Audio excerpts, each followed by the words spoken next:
buriya rero hari ukuntu bakora ikintu bita beto, abubatsi arabizi beto. Kugira ngo uzakore beto no kubikora ahubwo biranoroshye, ni nk'umukino kuvuga ntawe utayikora.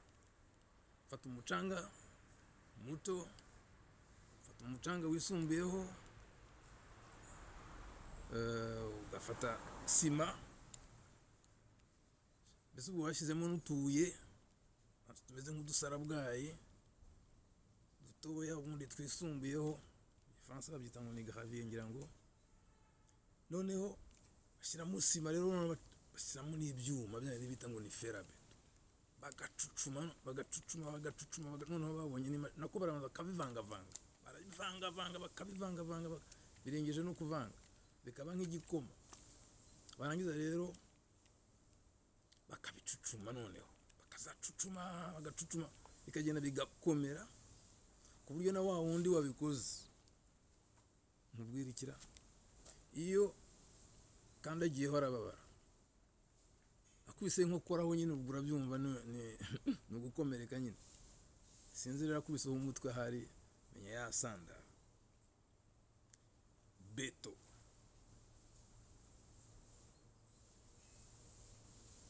rero beto bwana nayo bakugize beto, niko utabimenya hari. Niba wumva ko hari abantu bakwanga, bakugize beto buhoro buhoro nyine wabaye beto. Ariko ngira ngo atari yayindi bakandagiraho. Urumva icyo nshaka kuvuga. Abahanzi bafite ukuntu babigenza. Umuhanzi agira atya, niba umuririmbyi agakuramo indirimbo, niba arushushanya agashushanyamo ikintu akagurisha gutyo. Bamugize beto mu mutwe, bamugize beto mu mutwe aho kugira ngo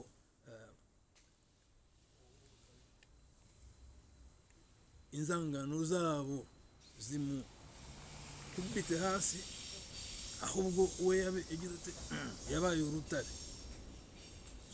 Beto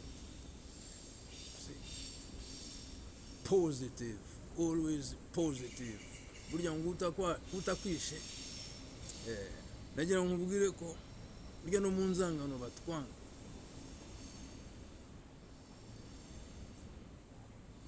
Hari ubutumwa baba baduhereza, iyo ubaye positive urabibona. Ako ugiye muri game y'inzangano bwa butumwa ntabwo bukugeraho. Musi abonye ukuntu ikintu bita ngo ni zigzag, kamwe kajya hano akandi kakajya hano akandi kakajya hano, karinda zigzag. Uranyanga urakoze. Okay, wowe ukakira ibyaguhaye in a positive way. Huyu mtu yuko ananifundisha nini? Ntankorera birimo biranyigisha ikira. Kwanza aranyangira iki? Niba ndenganya se ntabwo hari n'abandi yarenganije cyangwa se gutyo. Ukareba ikintu positive cyangwa se hari icyabura. Niba ngifite reka nkimuhe positive